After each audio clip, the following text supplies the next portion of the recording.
Il apparut que, entre deux vérités du domaine réel, le chemin le plus facile, et le plus court, passe bien souvent par le domaine complexe. Paul Palévé. Analyse des travaux scientifiques. Gauthier Villard, Paris, 1900.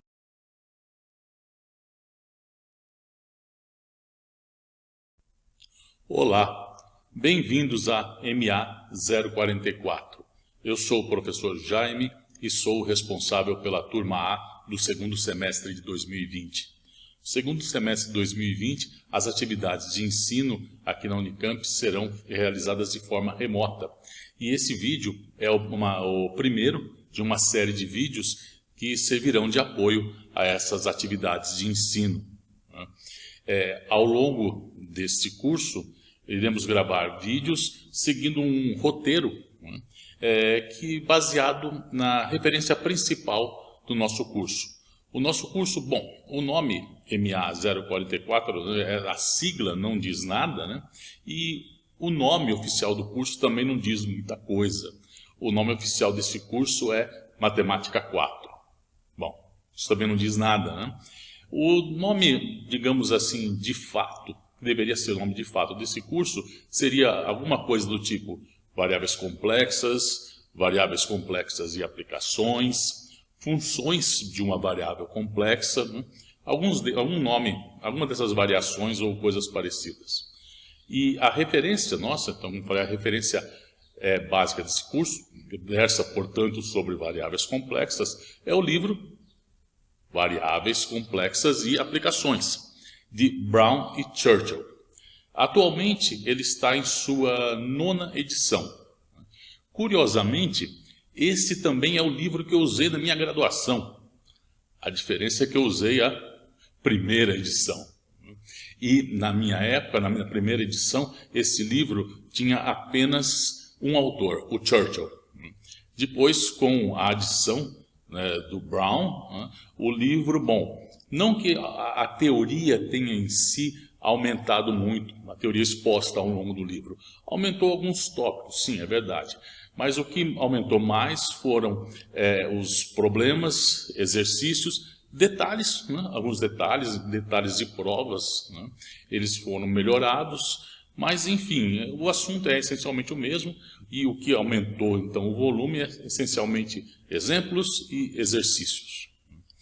Pois bem, como eu falei então, nós vamos gravar uma série de vídeos e seguindo esse roteiro, o roteiro desse livro. Claro que todo professor gosta de dar o seu toque pessoal, e eu não sou diferente. Também vou, em certos pontos, desviar um pouco, mas não muito. De forma que, se você então pegar e falar assim, bom, qual livro eu devo usar para seguir esse curso? É esse do Brown e Churchill. Pois bem, então, nesse primeiro vídeo, não só nesse primeiro vídeo, mas como no próximo, então, como você vê aí, estavam números complexos parte 1, significa que tem pelo menos uma parte 2, né? E vai ficar parado só na parte 2. Então, esses 2 primeiros vídeos, eu vou falar um pouco sobre números complexos de uma forma geral, de um assunto que, tirando algumas partes, talvez do que eu vou falar, a maior parte do que eu vou tratar nesses 2 primeiros vídeos devem ser assuntos que vocês devem ter uma certa familiaridade, pois números complexos fazem parte dos parâmetros curriculares do ensino médio. Então, não deve ter muita novidade nesses 2 primeiros vídeos. A novidade mesmo deve começar depois, quando começarmos a falar em funções complexas. Aí sim, iremos ter novidades, coisas que acredito que a maioria de vocês ainda não viu. Pois bem, então, sobre o vídeo que nós vamos ver hoje. Hoje eu vou começar a falar então, primeiro, fazer uma breve história dos números complexos e depois fazer uma pequena introdução, na verdade, uma revisão das propriedades algébricas dos números complexos. Então é isso, vamos começar então contando um pouquinho da história desses números complexos. Vamos começar a nossa breve história dos números complexos com um evento que aconteceu em 1878. Nesse ano, um egiptólogo russo comprou de 2 irmãos egípcios uma série de papiros. E quando levou de volta para Moscou, no museu onde foram traduzir os papiros, descobriram que se tratava de um grande achado matemático. Esses papiros são hoje, né, chamados dos papiros matemáticos de Moscou. E como consta aí, a data, né, acredita-se que eles datam de 1850 anos antes de Cristo. E o que tinha assim de tão genial, de tão sensacional assim nesses papiros? Continha o seguinte, a descoberta, né, de que os egípcios já conheciam, nesta época, como calcular o volume de um tronco de uma pirâmide.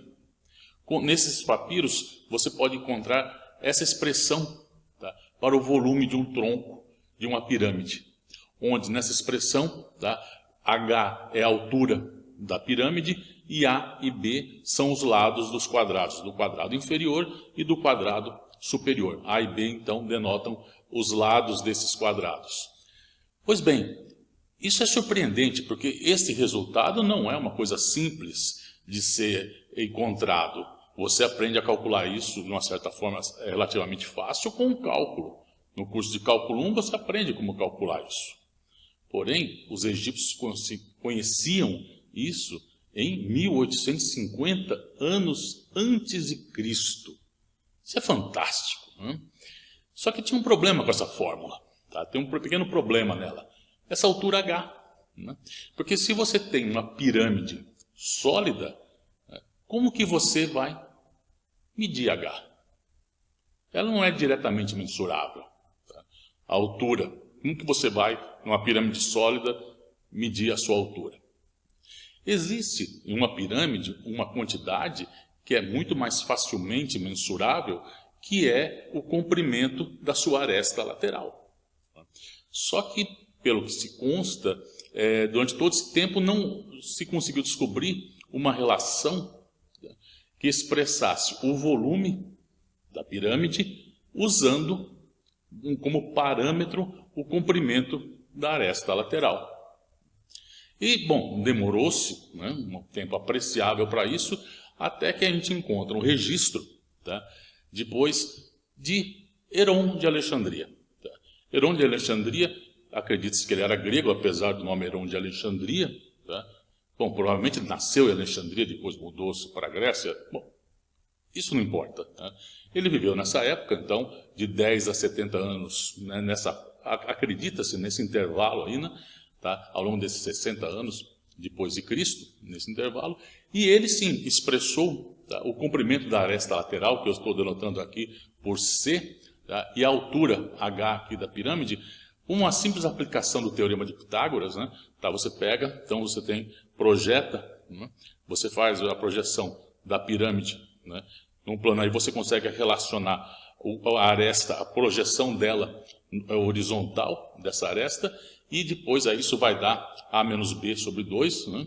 E aí você relaciona quanto que é essa projeção, então ela vai dar 2A menos B ao quadrado, tá? O quadrado dela, usando o teorema de Pitágoras, e depois com isso você relaciona então a altura da pirâmide com essa quantidade e aí o comprimento da aresta lateral. Então, sem dificuldade, quero dizer, você consegue então chegar nessa relação, tá? Encontrar qual é a altura em termos do comprimento da área lateral e dos lados, né, dos dois quadrados. Então, com isso, você joga isso na expressão o volume da pirâmide, então você tem a expressão do volume em termos de A, B e C. Pois bem, então, o que aconteceu? Heron, em um livro chamado Estereometria, ele deu alguns exemplos do uso dessa expressão. E ele resolveu usar esses parâmetros aí, para exemplificar, para um outro exemplo. Então, em um dos exemplos, ele usa A igual a 28, B igual a 4 e C igual a 15. O que acontece, então? Se você tenta, então, encontrar qual é a altura da sua pirâmide, o que você vai encontrar? Coloca, então, os valores de A, B e C nessa fórmula. Então, colocando isso e fazendo cálculos simples, você vai encontrar que isso dá raiz quadrada de menos 63. Bom, o curioso aqui é que esse é o resultado, mas no livro o que você encontra está escrito raiz de 63. Bom, ninguém sabe ao certo o que aconteceu aqui. Se foi um erro, se o copista, na hora de fazer, esqueceu esse sinal negativo, ou se o sinal foi omitido propositadamente. Não se sabe, não se tem conhecimento disso. Mas o fato é que isso foi a gente pode dizer, uma grande oportunidade histórica perdida, no caso, por Heron de Alexandria, de ter descoberto os números complexos. Porque ele teria que tentar interpretar esse resultado. E veja, essa interpretação é complicada para a época. Tá? Até dá para entender porque talvez esse sinal tenha desaparecido, o que aconteceu com ele, com esse sinal negativo. Porque antes mesmo de você pensar no problema da raiz quadrada de um número negativo, esqueça a raiz quadrada. O número negativo já representava um grande problema nessa época. Veja, de fato, eu selecionei aqui um trecho de uma obra, também de uma outra pessoa de Alexandria, mas agora o Diofanto de Alexandria. Diofanto de Alexandria foi certamente uma pessoa muito importante na história da matemática, mas sobretudo por esse livro aí, Aritmética, a Aritmética de Diofanto. A Aritmética de Diofanto está, para a álgebra, mais ou menos na mesma proporção que os elementos de Euclides estão para a geometria. É a obra fundamental, histórica, tá, dentro da álgebra. Claro que tem suas diferenças. Os elementos de Euclides são uma obra, de um ponto de vista extremamente grandioso, porque ela é extremamente lógica. Como vocês devem saber muito bem, ela é baseada em postulados, o Euclides coloca os postulados e a partir disso ele vai obtendo seus teoremas. A partir disso. Então ele tem uma estrutura lógica muito forte. Já a aritmética, ele é um pouco diferente, ele dá vários problemas, vários exemplos. Então é uma coleção de problemas. Claro que tem seu mérito. Mas enfim, esse é um outro problema. O que eu quero chamar a atenção aqui é para um problema que consta então no livro 5, tá? No livro 5 do Aritmética, o problema número 2. Tá? Então aqui está o problema número 2, o problema em si não interessa, né? O que nos interessa aqui é essa passagem aqui no final. Né? O método usual fornece, e aqui vem uma equação linear, né? 4x mais 20 igual a 4. E em itálico, o que é um absurdo, porque o 4 deve ser maior que 20. Vejam, 4x mais 20 igual a 4. É um absurdo porque o 4 tem que ser maior que 20. Por que isso? Porque ele entende que o x só pode ser positivo, não pode ser um número negativo. E isso mostra claramente que no mundo ocidental, e durante muito tempo, houve vamos dizer assim, uma aversão aos números negativos. Tá? Não foi aceito tão facilmente assim, como hoje, por exemplo, a gente aceita os números negativos. Logo que a gente estuda, você aprende primeiro na escola os números naturais, e depois você passa a pegar os inteiros e você toma, então, os negativos. Você não vê problema nisso, você aceita muito facilmente isso, a interpretação deles. Tá? Mas historicamente não foi assim. Claro que historicamente as pessoas entendiam, interpretavam, sabiam o que era você ter um lucro ou ter um prejuízo, mas não olhavam isso, né, em termos de um sinal mais ou de um sinal menos na frente de um número. Tá? Não era assim que aconteceu. Então, demorou muito tempo, isso eu quero dizer, para os números negativos serem aceitos no mundo ocidental. Ao contrário, por exemplo, do mundo oriental, onde a própria filosofia oriental, o dualismo, a complementaridade existente na filosofia oriental, faz com que eles aceitassem muito mais facilmente a ideia de um número negativo. Né? Então, veja, antes mesmo falando do problema de você ter a raiz de um número negativo, você já tem o problema do número negativo. Enfim, o fato é que essa oportunidade, tá, se perdeu. Tá? E aí chegamos aqui com essa obra do Diofanto, onde a gente vê isso, e aí depois disso, 300 anos depois de Cristo, né, o que vem? O que vem então na história do conhecimento, né, da história da matemática e do conhecimento da humanidade em geral, é Isso, a Idade Média. Como a gente sabe, né, a Idade Média é aquela época da história da humanidade onde Deus tirou férias. Então, bom, passou esse período onde não aconteceu nada, e aí a história nos leva, tá, depois aonde começa a acontecer as coisas relevantes, né, e no caso específico para nós, na história dos números complexos, nos leva então ao norte da Itália, no início do século XVI. Esta época, bom, já era um renascentismo, já estava até na fase final até já do renascentismo, né? Bom, essa época com muita cultura para todo lado, né? Tá? O conhecimento, tá, sendo uma coisa muito importante, busca pelo conhecimento. E na matemática, quer dizer, na verdade, nessa Itália, nessa época, tinha uma escola de algebristas muito boa, muito famosa, né? Vários italianos eram realmente muito bons nisso. E só que é o seguinte, veja, como que você fazia para, vamos dizer, se você queria fazer uma pesquisa em matemática, como que você fazia nessa época? Aqui, hoje a gente consegue um emprego numa universidade, mas naquela época não era bem assim. Claro, você já tinha uma universidade, por exemplo, nessa norte da Itália, bom, já tínhamos a Universidade de Bolonha, de 1088. Né?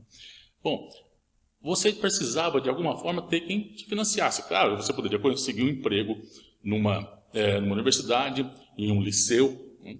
Ou, quem sabe, você ser o tutor dos filhos de uma família rica, né? Enfim, você precisava de um emprego, né?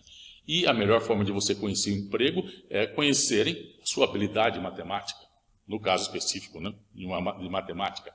Então, o que acontecia? Você precisava fazer alguma forma de uma propaganda. E, bom, já era uma tradição que existia na universidade, pelo menos na Universidade de Bolonha, de ter disputas públicas, um discutindo com o outro, discutindo problemas, e essas disputas saíram também, não ficavam apenas restritas nas universidades. E haviam, no caso, já nessa época, aí, muito claro, certos duelos. Mas não era duelo de espada, não. Tá? Eram duelos matemáticos. Essa era uma forma interessante de você divulgar o seu trabalho e mostrar quanto você era bom. Imagine, você participa de um duelo, você vence esse duelo, então você está fazendo uma propaganda da sua capacidade intelectual. E é natural que você fale, bom, eu vou então escolher como tutor do meu filho aquele cara lá, porque ele é bom, a gente viu como ele ganha todo duelo que tem aqui, ele está ganhando, né? Veja, então, era uma forma, isso quer dizer, era uma forma de você fazer uma certa propaganda sua. E isso acontecia muito nessa época. Tá? E, bom, dentre essas figuras, né, que participavam desses duelos, né, na verdade, só explicar como esses duelos. Era interessante que os dois, né, o A e o B, né, os dois que iriam duelar, eles propunham problemas, né, matemáticos um para o outro, geralmente eram problemas, como falei, problemas algébricos, né, e você não apenas devia propor o problema, como apresentar a sua solução. E isso era levado a um cartório público, e era depositado num cartório, a solução, né? E os problemas eram colocados numa praça pública. E quando chegava o dia, as pessoas, né, os dois que estavam duelando, apresentavam suas soluções do problema do outro. Ganhava quem resolvia um número maior de problemas. Claro que, como eu falei, você tinha que mostrar que o problema que você propunha, você tinha que saber resolver. Pois bem, essa era a ideia. Tinha um cara, tá, que era bom nisso. O nome dele, Scipione del Ferro. Esse Scipione del Ferro, ele fez muito sucesso nisso por um fato. Ele tinha uma fórmula secreta. Que fórmula era essa? Era a fórmula para a solução de uma equação cúbica. Veja, equação quadrática todo mundo já sabia resolver, isso não é o problema. O problema aqui era equação cúbica, equação quartica, essa é uma outra história. Tá? Então, os problemas típicos envolviam esses tipos de equação. Tá? E Del Ferro sabia como resolver uma equação da forma x ao cubo mais px igual a q. Tá? E o que ele fez? Tá? Bom, quando ele estava morrendo, ele acabou dando esta fórmula secreta dele, né, para um de seus estudantes. Antônio Fiore. Pelo que consta, ele não era assim, um grande matemático, mas agora ele tinha uma arma secreta. Pois bem, então, essa era a fórmula, tá? Como eu falei, a fórmula de Deulferro era essa aqui. x3 mais px igual a q. Veja que interessante aqui, ó. P e q são positivos. E era assim que se escrevia a equação. X ao cubo mais px igual a q. Você nunca vai encontrar nos livros dessa época, nos registros dessa época, essa equação escrita da forma x ao cubo mais px menos q igual a zero. Por que não? Por causa do menos q. Então, como ele era positivo, você passava para o outro lado, onde ficavam todas aqui, ó, todas as quantidades positivas. Bom, então, Deulferro descobriu essa fórmula, né, e usava, então, para formular diferentes variações, diferentes problemas, e usava ela para obter a solução dos seus problemas. E passou, então, a fórmula para o estudante, para o Fiore. Pois bem, Fiore guardou sua fórmula, até que, em 1535, ele resolveu ir para Veneza desafiar Niccolo Fontana, mais conhecido na época, mais conhecido não só na época, mas como hoje também, como Tartaglia. Tartaglia, em italiano, é o gago. Bom, por que ele fez isso? Dizem que ele chegou ao conhecimento do Fiore que o Tartaglia tinha descoberto uma fórmula para resolver a equação x ao cubo mais px ao quadrado igual a um q. E ele acreditava, tá, o Fiore, que isso era um blefe, tá, que ele não tinha feito isso. E ele viu, então, aí uma chance de ganhar um dinheiro. Foi para Veneza e desafiou o Tartaglia. E falou, bom, para fazer isso, ele tinha a fórmula do Deulferro, que era x ao cubo mais px igual a q. E apresentou, desafiou. Ele apresentou sua lista de 30 problemas, Tartaglia apresentou seus 30 problemas. Bom, o que aconteceu? Tartaglia foi o vencedor. Tá? Bom, ele não apenas a fórmula do x ao cubo mais o px ao quadrado igual a q, ele tinha uma fórmula para isso, ele tinha obtido a solução desse tipo de problema, como ele descobriu em 2 dias, parece que foi em 2 dias, mas de qualquer forma, foi muito rapidamente, ele descobriu, tá, a fórmula do Deulferro.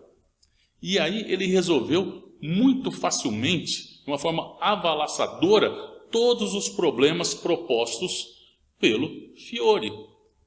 E o resultado final, Tartaglia resolveu todos os problemas do Fiore, e o Fiore não resolveu nenhum dos problemas propostos pelo Tartaglia. Pois bem, então, ele ficou, Tartaglia, famoso nessa história, pois aí ele também tinha a fórmula. E o que aconteceu? Bom, aqui historicamente tem alguns contos de intriga por trás disso, entre Tartaglia e Cardano. Eu não vou entrar nessa história aqui, porque senão já é muita coisa para uma breve história, né? Mas o fato é que Tartaglia também precisava de dinheiro, precisava viver, né? E Cardano ele morava em Milano, né? E era muito influente lá. Então, Tartaglia foi convencido a compartilhar a fórmula secreta dele com o Cardano, esperando que com isso ele recebesse algum benefício, digamos, político, né? Para conseguir algum emprego, alguma coisa, enfim. Só sei que então Cardano pegou essa fórmula e publicou nesse livro, no Ars Magna, uma obra também fundamental na história da álgebra. Ele é de 1545, então você vê 10 anos depois do evento de Veneza. Bom, o fato é que também, não apenas ele pegou essa fórmula, como aí vem a grande contribuição do Cardano, ele generalizou a fórmula do Tartaglia para qualquer equação cúbica. Então ele tinha a solução de qualquer equação cúbica. Só que aí tinha um probleminha, que nas próprias palavras do Cardano, isso representava para ele uma tortura mental. A fórmula dele, né, que ele obteve, ela funcionava perfeitamente para a raiz quadrada. Funcionava perfeitamente se você considerasse a raiz quadrada de números negativos como um número qualquer, como qualquer outro número. Tá? Acho que é melhor dar um exemplo disso para ficar claro o que eu estou querendo dizer. Tá? Ó, esta aí é a fórmula do Cardano, né, para a solução da equação ax² mais bx² mais cx mais d igual a 0. Tá? Esta é a fórmula. Ela parece horrorosa, mas não é tanto assim, porque vocês podem ver, olha, este termo é igual a este, que é igual a este, igual a este, o termo entre parênteses. Né? Então, este é igual a este, que é igual a este, que é igual a este. E este aqui, por sua vez, também é igual a este aqui. Então, a fórmula assim não é tão horrorosa. Você usa uma notação particular para esses termos aqui e ela reduz bem de tamanho. Né? Bom, enfim, esta é a fórmula, tá, do Cardano. Vamos pegar o seguinte caso, essa aqui. x² menos 6x² mais 11x menos 6 igual a 0. É fácil vocês verem, colocando nessa expressão aqui, que x igual a 2 é solução desta equação. E quando você aplica a fórmula de Cardano aqui, vamos ver o que acontece. Olha, aqui o b sobre menos 3a, o b é menos 6, então menos 6 é esse termo aqui. Todo esse termo grande aqui entre parênteses, esse aqui, quando você toma esses valores para a igual a 1, b igual a menos 6, c igual a 11, d igual a menos 6, coloca aqui, você vai encontrar que dá 0. Então é 0 aqui, 0 e 0. E esse termo aqui, c sobre 3a menos b, 2 sobre 9a, dá menos 1/3. Ele aqui é o cubo. Pois bem, então temos esse termo, número aqui, esse menos aqui, como aqui é uma raiz cúbica, esse menos, ele sai aqui fora dessa raiz. Tá? Então o que acontece? Vejam, é um termo aqui, e esse mais vira um menos, e sobra o mesmo termo aqui e aqui. Um cancela o outro. E de forma que isso dá 2. Mas vejam, aqui, quem está aqui dentro dessa raiz? Isso aqui, olha, é a raiz de menos 1. Essa expressão aqui dá isso. Essa aqui, obviamente, é a mesma que está aqui. Então, um cancela o outro. Mas, vejam, existe aqui a raiz de menos 1. Esta é a tortura mental do Cardano. Você tem uma coisa, uma raiz de menos 1, e se você simplesmente faz de conta que é um número como qualquer outro, a sua fórmula dá certo. X igual a 2 é a solução da equação. Tem uma frase que eu gosto muito, que é a seguinte: quando a vida te dá um limão, faça uma limonada. Pois bem, nessa situação toda, a vida está dando um limão aqui, tá? Então vamos fazer uma limonada, né? Bom, foi pelo menos isso que pensou Rafael Bombelli. Em 1572, o que ele resolveu fazer? Bombelli foi aluno do Cardano. Tá? Então, nesse cenário todo, ele falou, bom, já que não dá para vencer isso aí, essa raiz em menos 1, então vamos pegar e jogar com ela. Introduzir ela no sistema algébrico. Então ele introduziu os números complexos, tá? Tomando a raiz de menos 1, tá? Aumentando, né? Tá? O sistema, a estrutura algébrica que tinha só com os números reais, incorporando nisso também os números que tem, tá? Essas raízes de menos 1. Tá? Bom, claro que isso, num primeiro momento, é meio difícil de aceitar, tanto que depois, alguns anos depois, Descartes chama isso de números imaginários. Né? Mas, vejam, ele não tem assim, algo assim de tão imaginário ou surpreendente por trás. Isso fica claro quando depois, e você viu isso no ensino médio, quando você interpreta, tá, os números complexos em termos do plano de Argand-Gauss. Na verdade, a gente chama, né, plano de Argand-Gauss, essa é a denominação que ficou, mas a ideia, essa representação dos números complexos, na verdade, é anterior a isso e se deve a Wessel. Caspar Wessel era um cartógrafo norueguês. O problema é que ele escreveu em norueguês e esse trabalho dele só foi reconhecido quando ele foi publicado muitos anos depois em francês. Tá? Então aí sim viu-se que Wessel, na verdade, foi o precursor dessa ideia. Claro que Argan e Gauss não tinham conhecimento do trabalho do Wessel, então seria mais justo mesmo chamar o plano de Wessel, Argan, Gauss. Pois bem, mas então, essa interpretação geométrica dos números complexos é muito clara. Tá? E isso não tem nada de imaginário, de surpreendente, do além, nem nada. Tá? É uma coisa muito clara em termos de pontos no plano. Né? Ou então, que também pode ver como, pensando nos números complexos, como pares de números reais. Né? Pois bem, depois disso, uma coisa muito interessante é que essa interpretação dos números complexos em termos de um plano levou a tentar generalizar essa ideia. E um dos caras, dessas pessoas que tentou fazer isso, na verdade, o principal nome por trás foi Hamilton. Hamilton é um nome importantíssimo na história da física e da matemática, tá? E ele tentou generalizar a ideia dos números complexos para o plano, para uma estrutura que fosse adequada para o espaço tridimensional. Ele ficou durante muitos anos tentando fazer isso, usando no lugar de duas, em vez de ter uma unidade imaginária, tentando trabalhar com duas dessas unidades, né? Um I e um J. E, bom, tentou durante anos, não teve sucesso, e ele só foi ter sucesso em 1843, quando ele usou 3 unidades imaginárias, né? Um I, um J e um K, todos eles quadrando -1, portanto, 3 raízes de -1, vamos assim dizer. O problema, ou na verdade talvez um aspecto até interessante por trás disso, é que a estrutura que você obtém não é mais uma estrutura comutativa. Como vocês podem ver aqui, esses I, J, K tem que satisfazer essas relações. I e J tem que ser igual a menos JI, que é igual ao K. JK tem que ser igual a menos KJ, que tem que ser igual a I. E o KI tem que ser igual a menos IK, que é igual a J. Ou, se você pegar tudo isso aqui, você pode resumir como sendo, veja, IJK, IJ é K, K vezes K é -1. Então, IJK é igual a -1.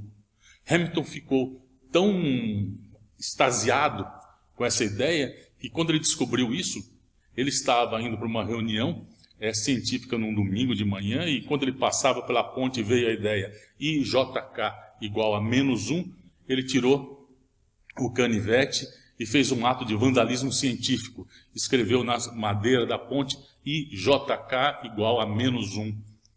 Então, um vandalismo que tem até hoje. Isso você pode encontrar em Dublin, em uma ponte em Dublin.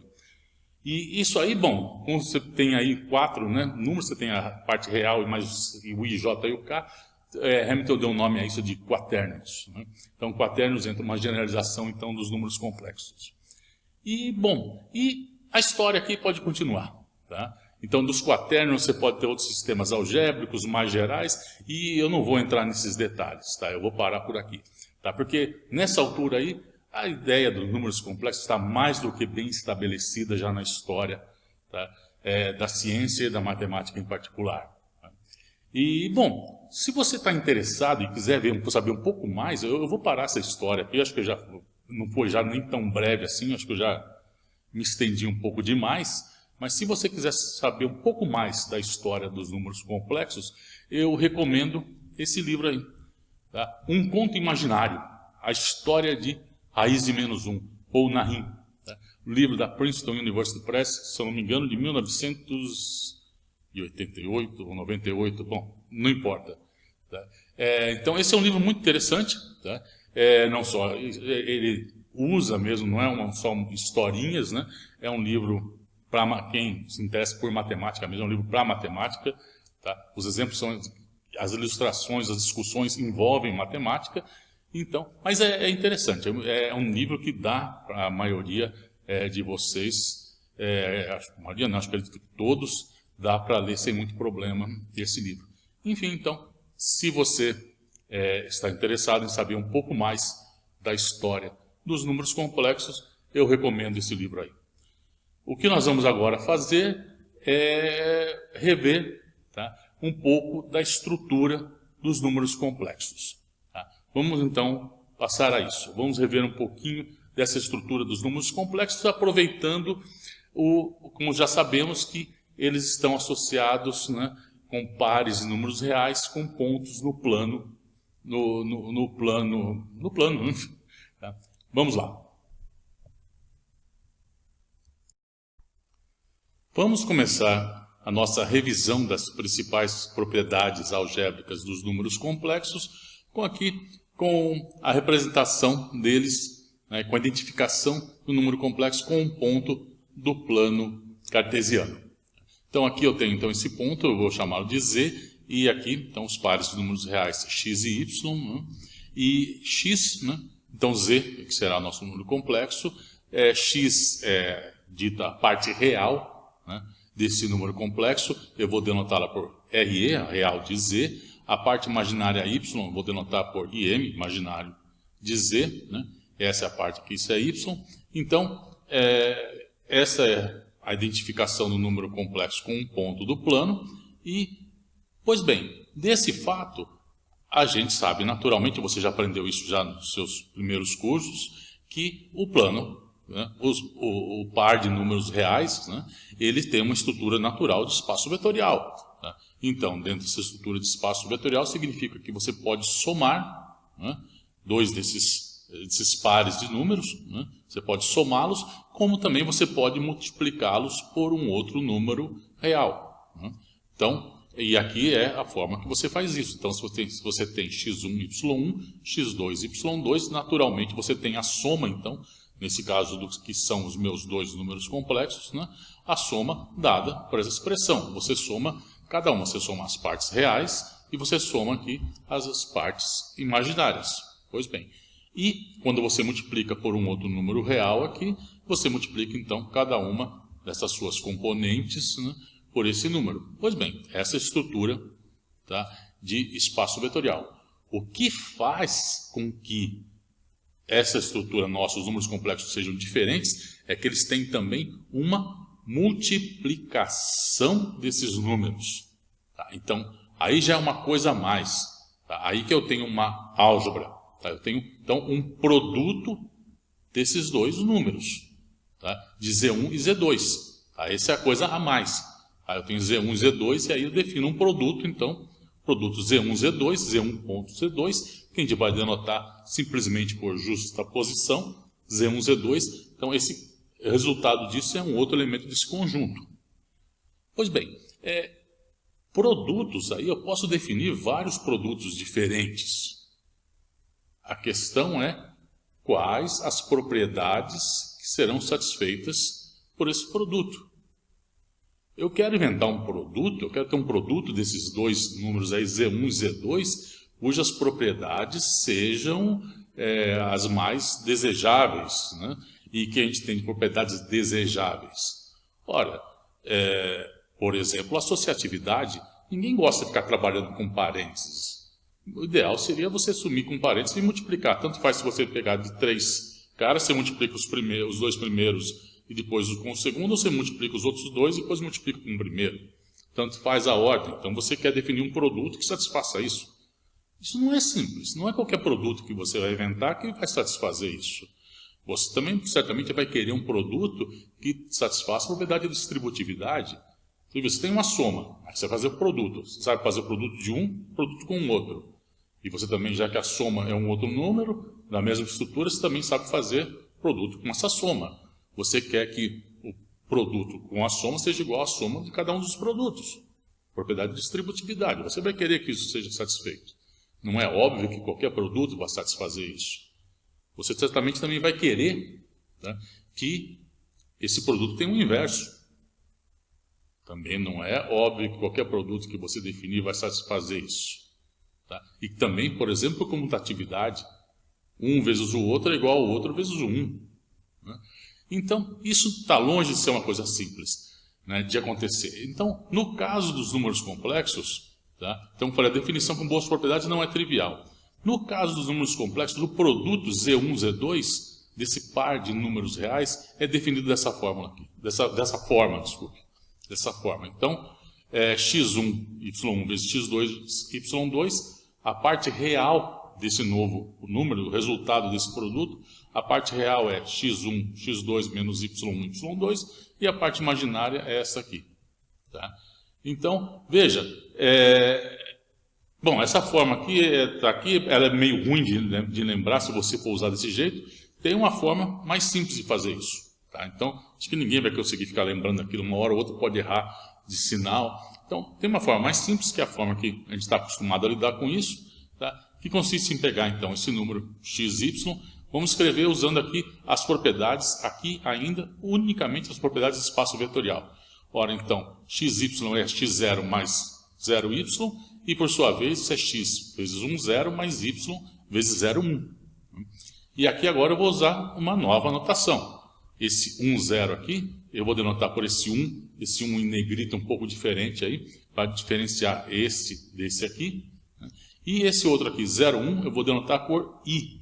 Então, nesse caso aqui, o meu z, tá, ele é x, 1, 0 é 1, y, 0, 1, que é o i, que está aqui. Né? Então, vejam, esse número agora aqui, desse jeito, veja, o que acontece com o i?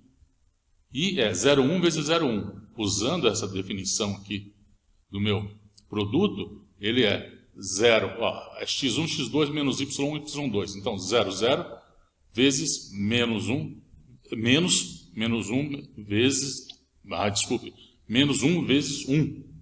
E depois aqui, x1, 0, esse x2, 0 aqui, então 0, 1, mais 1, 0, ou seja, o resultado é menos 1, 0, que é menos o 1, 0, né?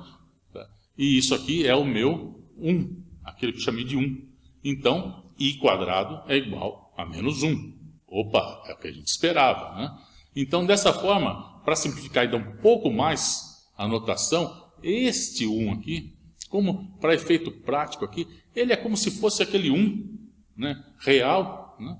Então, para todos os efeitos, eu posso pegar então aquele 1 e escrever agora sim como sendo esse, voltar como se fosse o 1 real, o i quadrado, se menos 1, escrever então o i quadrado igual a menos 1, e isso aqui, x vezes aquele 1 mais o i vezes o y, como x mais i.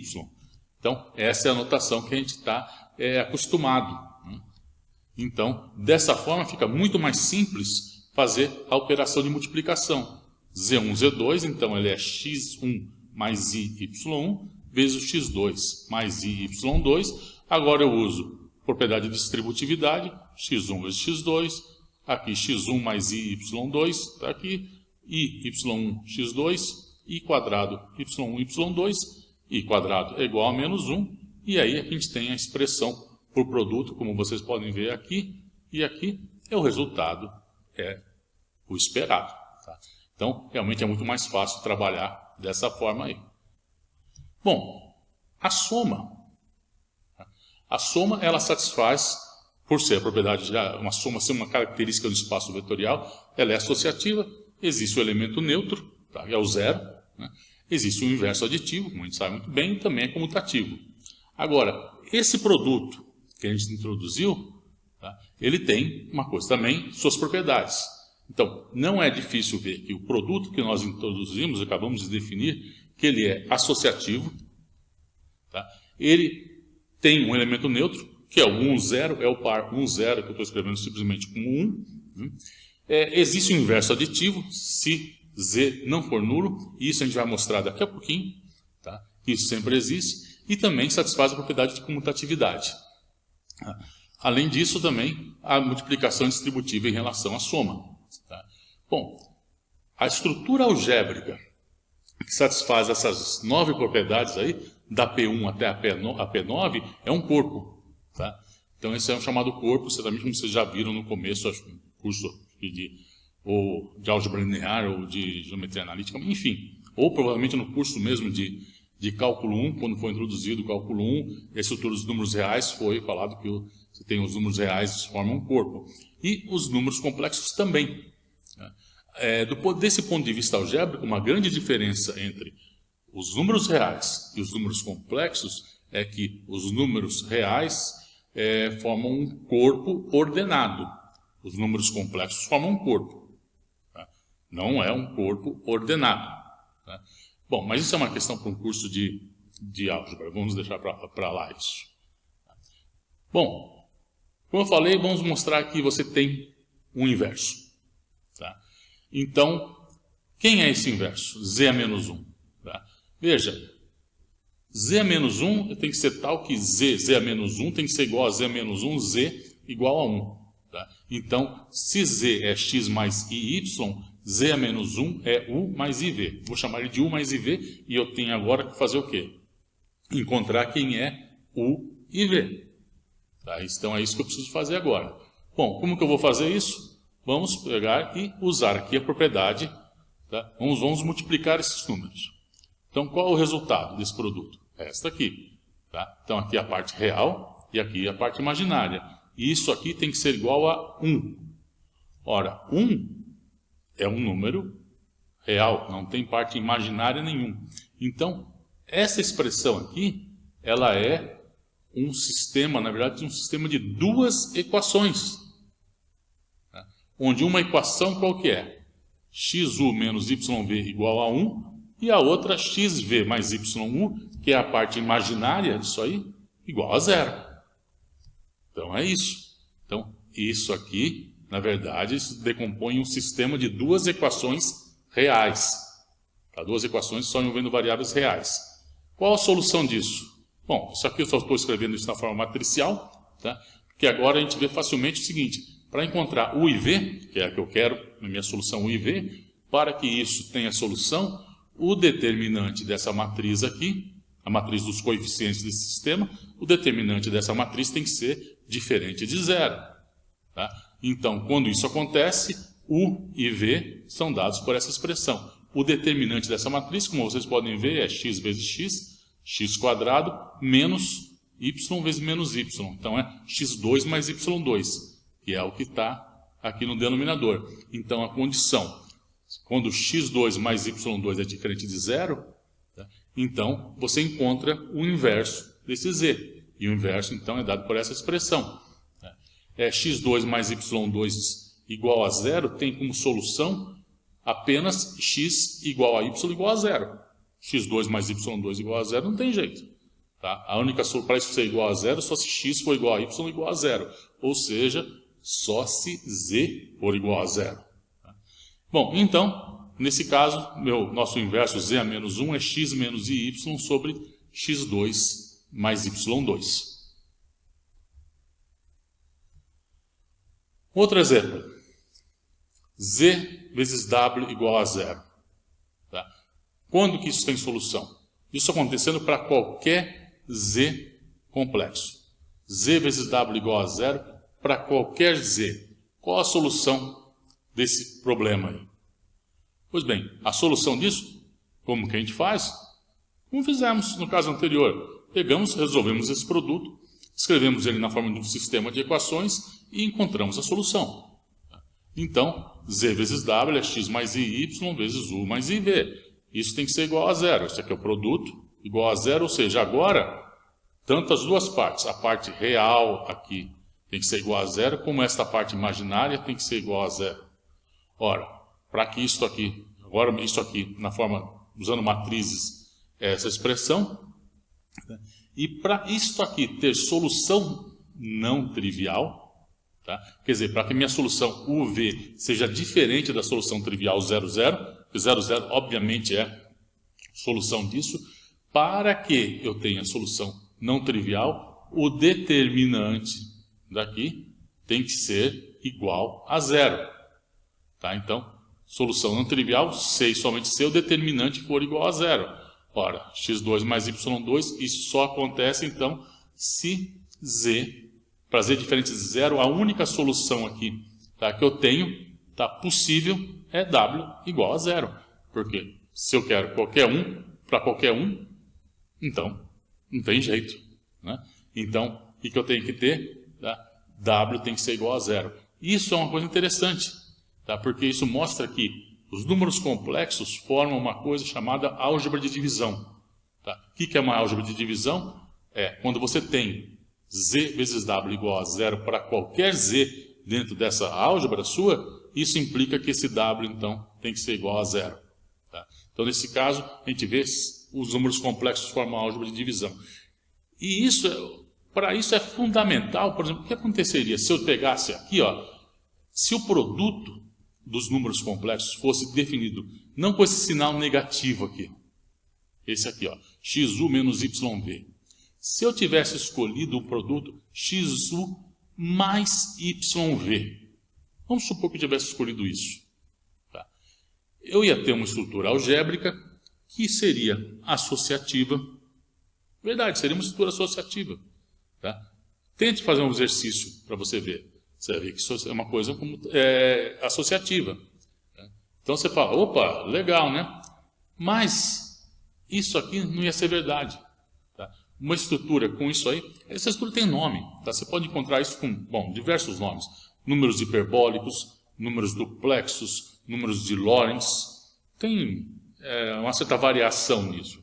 Então, mas se eu tivesse escolhido, então, definido um produto com o mais no lugar do menos, tá? O que eu ia obter era uma álgebra que não seria uma álgebra de divisão. O que significa que, se eu tenho ZW igual a zero, tá? Eu vou ter W diferente de zero, e com isso sendo satisfeito, de modo que o produto é zero. Ou seja, dois elementos não nulos, o produto deles dando zero.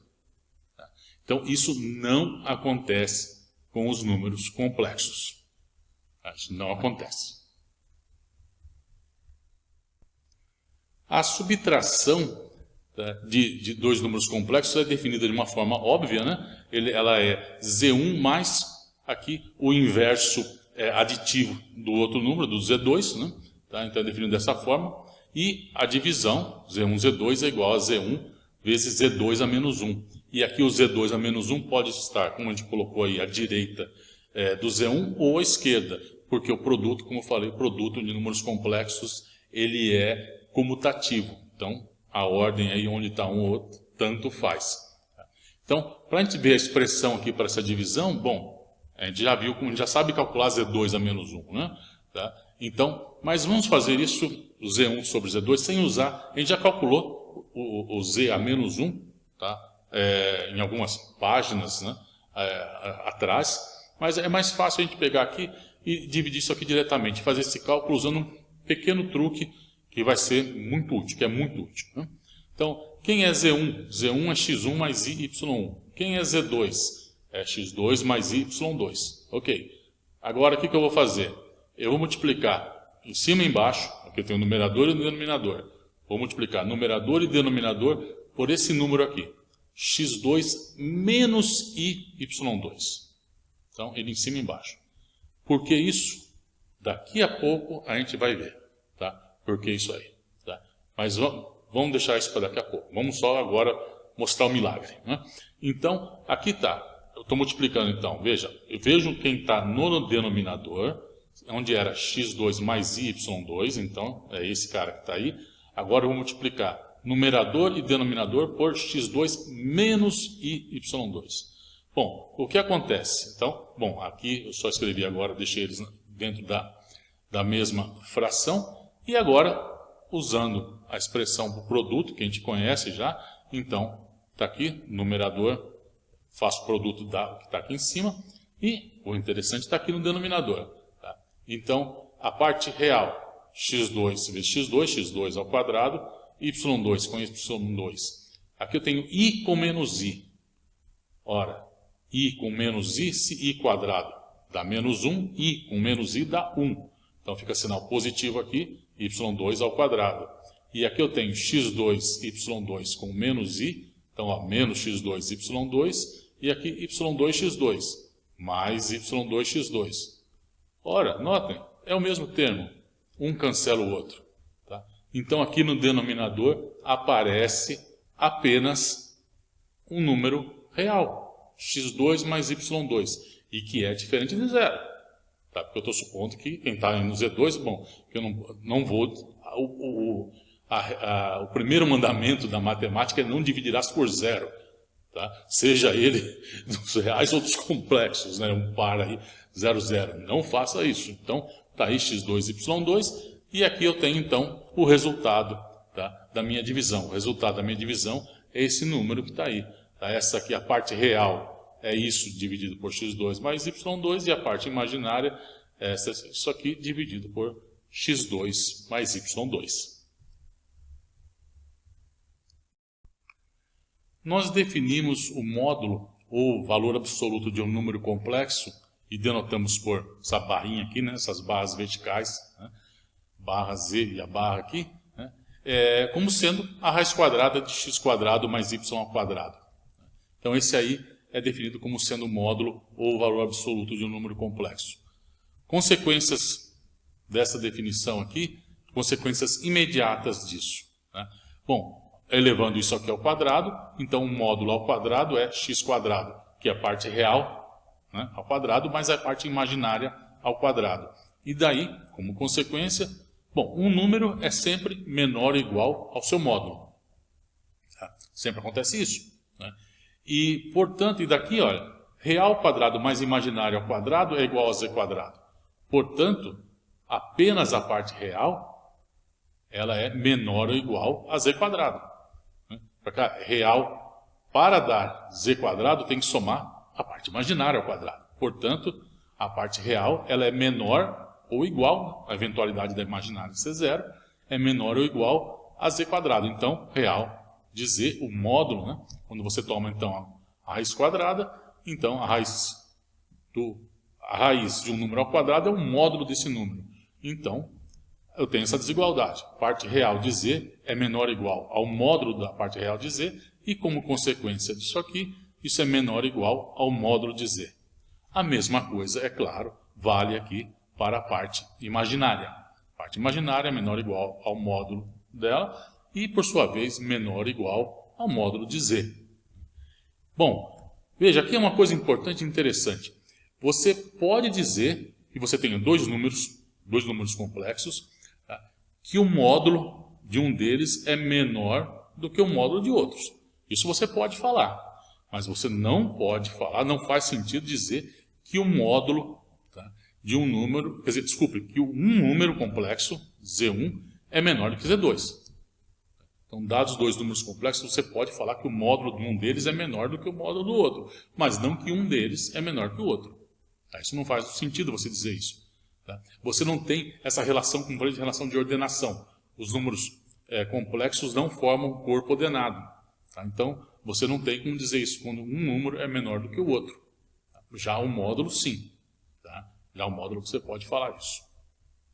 Bom, falando em módulo, vamos interpretar então o que é isso. Módulo de Z1 menos Z2. Qual a interpretação que a gente dá para isso aqui? Tá? Bom, vamos lá, vamos ver isso. Ó. Z1 menos Z2, então, bom, a diferença dos dois números é isso aqui, né? É a diferença entre as partes reais e a parte imaginária. Então, o módulo de Z1 menos Z2 é a raiz de x1 menos x2 ao quadrado mais y menos y2 ao quadrado. Consequência, módulo de z menos z0 igual a r, uma constante, isso descreve uma circunferência de raio r com o centro em x0, y0. Vejam, de fato, z menos z0 é isso aqui, a raiz de x menos o x0, mais o y menos o y0 ao quadrado, isso igual a uma constante que estou chamando de r. Elevando tudo isso ao quadrado, eu tenho isso que é a equação da circunferência de raio r e centro x0, y0. Vamos explorar um pouco mais o conceito de valor absoluto, de módulo, resolvendo esse probleminha aqui. Determinar o conjunto dos pontos z que satisfazem essa equação aqui. Módulo de z menos 4i mais o módulo de z mais 4i igual a 10. Bom, para resolver isso, vamos usar a definição do módulo e mexer com a expressão, né, com a expressão que segue e tentar colocar numa forma que a gente saiba identificar quem é o conjunto em questão. Então, vamos lá. Primeiro, começando então, usando a definição do módulo aqui. Tá? Então, o z menos 4i mais z mais 4i igual a 10. Isso implica, então, onde está o módulo de z menos 4i? Ora, z é x mais i, y. Isso eu estou subtraindo 4i. Então, esse 4i é a parte imaginária. Então, o resultado vai ser o meu x mais y menos 4i. Então, esse 4 aí vai subtrair do y que está aqui na parte imaginária do z. Então, o módulo desse número é isso. É o x² mais o y menos 4 ao quadrado. A parte real mais a parte imaginária. A parte imaginária é y menos 4.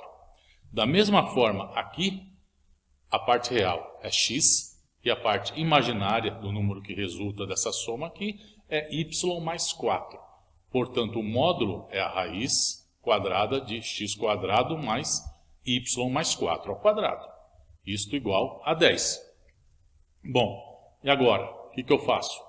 Vou elevar tudo isso aí ao quadrado. Então, elevando tudo ao quadrado, aqui eu tenho, então, quando eu elevo isso ao quadrado, sai essa raiz, some. A raiz ao quadrado me dá isso aqui. E aí eu tenho duas vezes uma dessas raízes vezes a outra. E eu coloquei esse produto, então, dessa raiz com esta aqui, dentro de uma mesma raiz, que está aqui. Do outro lado eu tenho o meu 10 ao quadrado. Agora eu vou fazer o quê? Todo esse número que está aqui, eu vou jogar para o lado direito. Tá? Então, deixo a minha raiz aqui e todo o resto vai para o lado direito. E agora, o que eu faço? Elevo tudo novamente ao quadrado, para tirar essa raiz daqui. Então, elevando tudo novamente ao quadrado, eu tenho aqui 4. Esta raiz aí, ela desaparece, fica só o termo que está dentro da raiz aqui. E do outro lado é o que está aqui ao quadrado. Bom, e agora? O que eu vou fazer agora? Bom, eu vou ter que pegar e agora abrir essa conta aí. É uma conta, é uma conta que, assim, ajuda você a ter um papel A3 e você escrever ele, não nessa posição de retrato, mas de paisagem, né? Tá? Então, usa ele, é recomendável, né?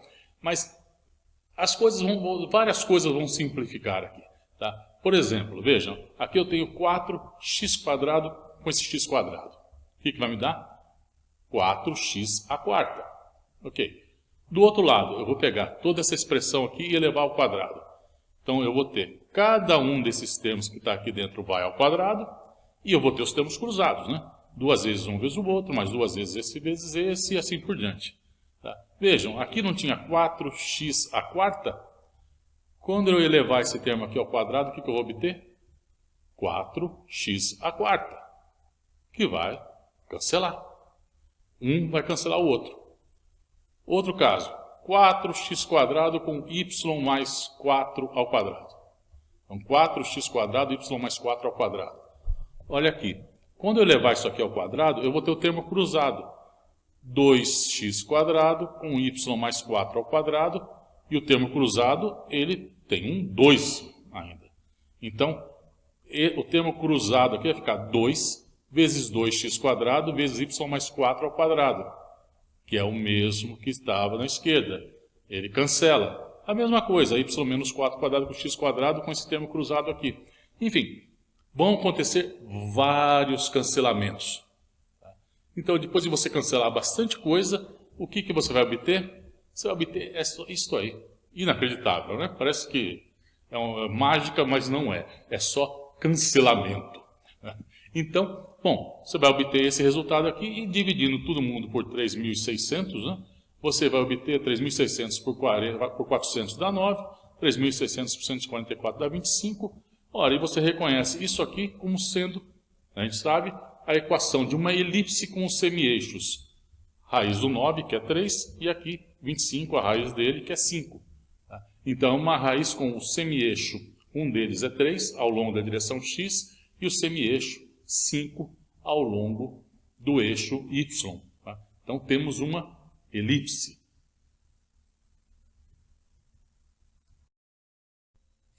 Vamos ver mais um exemplo, este já um pouco menos trabalhoso. Determinar o conjunto dos pontos z que satisfazem a equação módulo de z menos 2 igual ao módulo de z mais 1 mais i.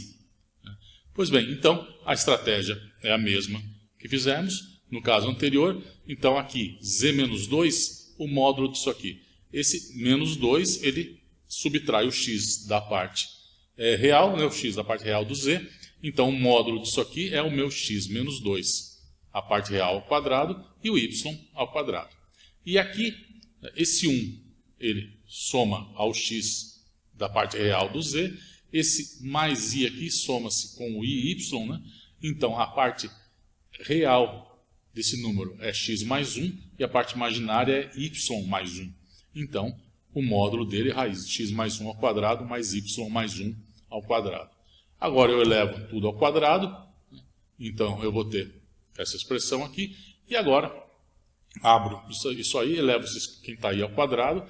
Novamente, está aqui então essa expressão. Faço os cancelamentos, agora é muito mais fácil você fazer o cancelamento, muito mais evidente, né? Tá? Você vê facilmente que os termos ao quadrado, x quadrado aqui, o y ao quadrado com esse, eles se cancelam. Temos apenas os termos lineares, assim, x e y, resultado 2y menos 4x mais 2, ou y igual a 1 menos 2x, que é uma reta com coeficiente angular, menos 2 e coeficiente linear igual a 1. Vamos agora definir um conceito que vai nos acompanhar ao longo de todo este curso, que é o conceito de complexo conjugado. O complexo conjugado, ou simplesmente o conjugado, né, de um número complexo da forma z igual a x mais iy, ele é definido como sendo x menos iy. A gente denota isso por um z com uma barra em cima. Ou seja, o que nós fazemos? Nós pegamos a parte imaginária e trocamos por menos a parte imaginária de um número. Bom, qual a interpretação disso? Vamos aqui olhar. Como nós olhamos para um número complexo? O número complexo é um ponto, nós estamos olhando ele como sendo um ponto no plano cartesiano.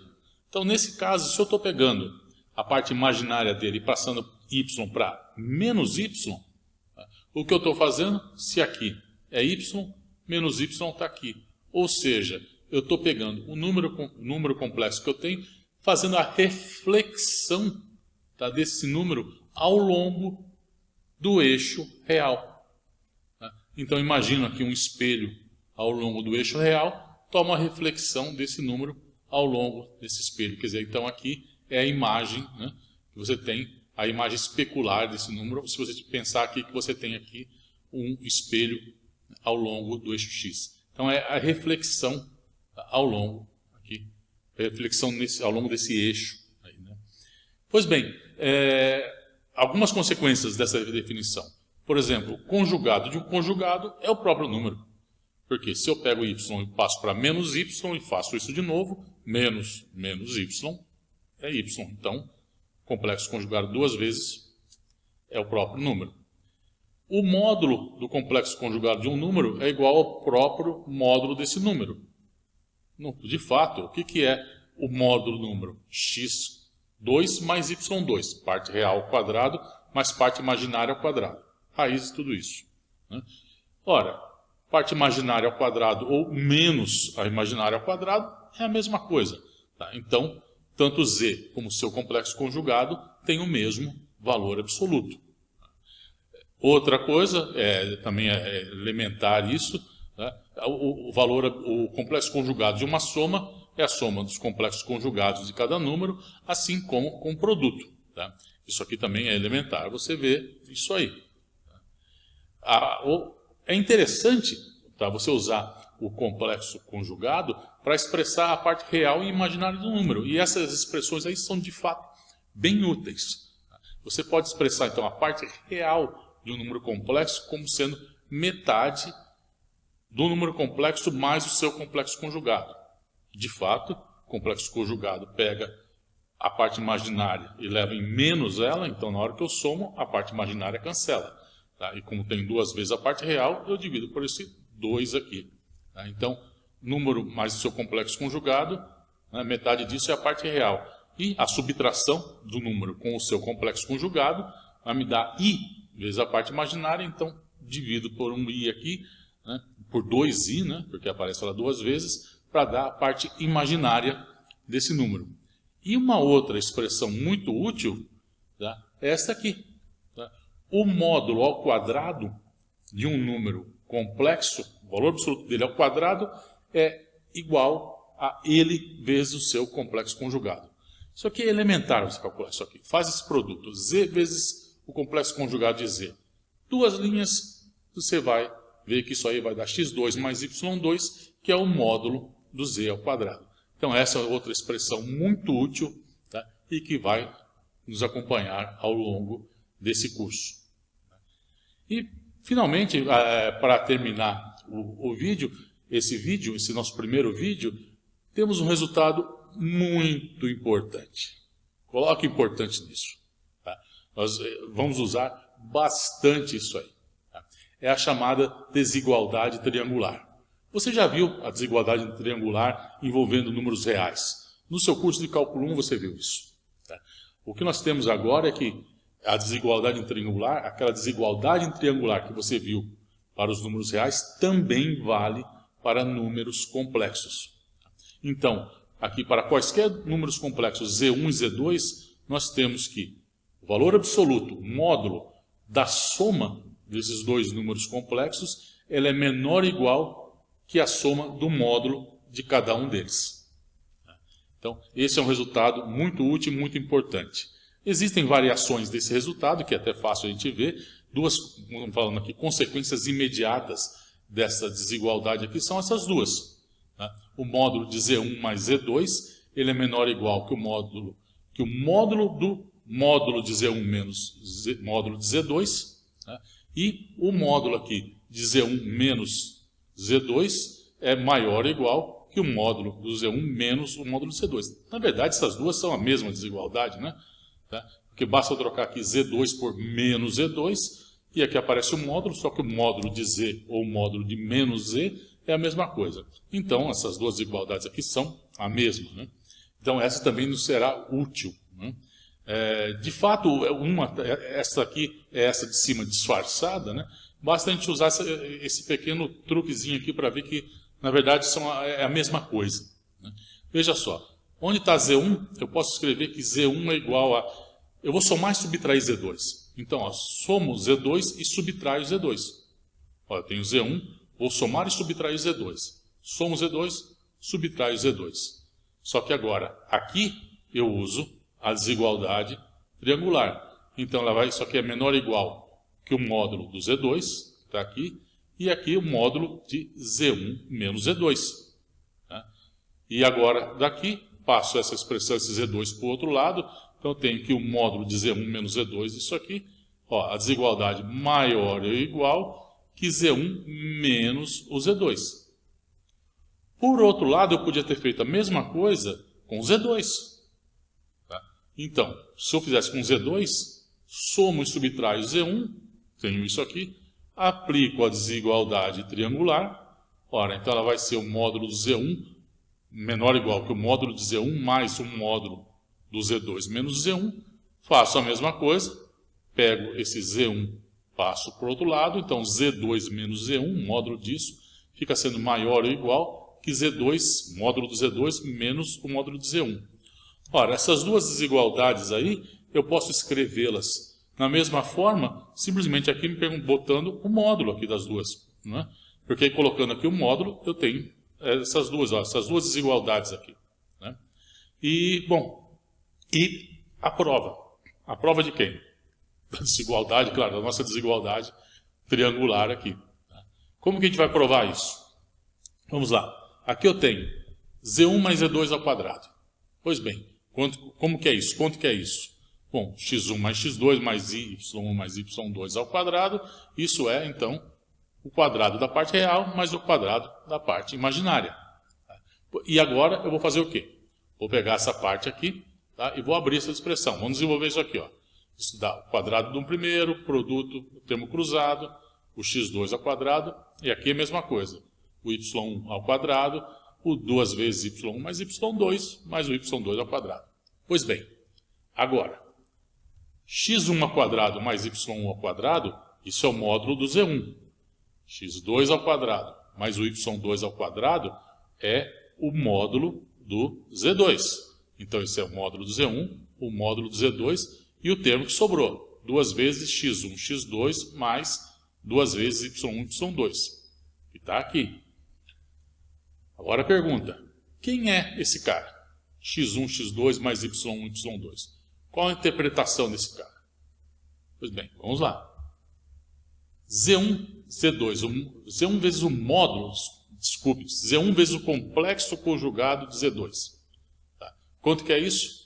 x1 mais i, y1, que multiplica x2 menos i, y2, o complexo conjugado do Z2. Ora, veja, agora abre esse produto, o que vai acontecer? Olha aqui, ó, i com menos i, dá mais aqui. Então fica x1, x2 mais y1, y2. E aqui a parte imaginária. Portanto, esse termo aqui é esse aqui. Ele é a parte real de Z1, Z2. Tá? Z1 vezes o complexo conjugado do Z2. Tá? Então, isso aqui está...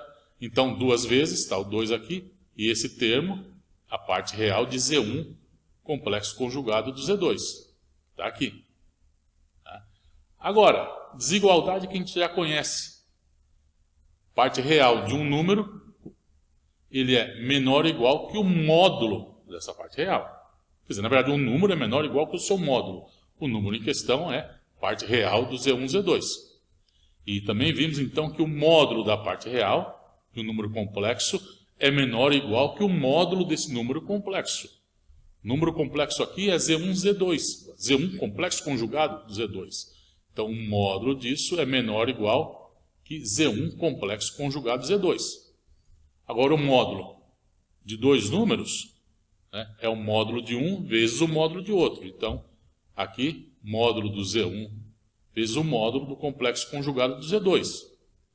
E o módulo do complexo conjugado é igual ao módulo do próprio número. Então, Z1, módulo do Z1 vezes o módulo do Z2. Então, agora vamos colocar isso aqui. Então, onde está esse real aqui, Z1, Z2, eu vou colocar, então, ó, a minha desigualdade aqui. Tá? Então, ó, Z1 mais Z2, isso é menor ou igual que o módulo de Z1, Z2. Então, menor ou igual que esse Z1, que isso, e duas vezes módulo do Z1 vezes o módulo do Z2. Bom, isso aqui agora, veja, isso aqui é um quadrado. Tá? Então, isso é o módulo de Z1 mais o módulo do Z2 ao quadrado.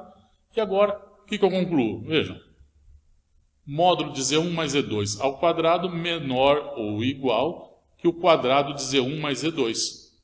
Portanto, o módulo do Z1 mais Z2 é menor ou igual que o módulo do Z1 mais o módulo do Z2. Aqui eu não preciso usar o módulo porque os dois são positivos, né? Então ele é um número positivo, então eu não preciso, na hora que eu tiro esse 2 aqui, né, usar módulo aqui dessa expressão, porque são todos positivos. E isso aqui é justamente a minha desigualdade triangular, era o que eu estava querendo demonstrar. Tá? É isso aí. Pois bem, com isso nós chegamos ao fim desse nosso primeiro vídeo. Na parte 2 dessa nossa revisão sobre números complexos, nós vamos falar, então, nesse próximo vídeo, nós vamos falar primeiro sobre a representação polar de números complexos, outro assunto que vai nos acompanhar ao longo de todo o curso, uma representação muito, muito importante, né? Essa representação polar dos números complexos, e depois nós vamos também recordar, ver como que você faz para extrair raízes de números complexos. Esses serão, então, os assuntos do nosso próximo vídeo. Até lá!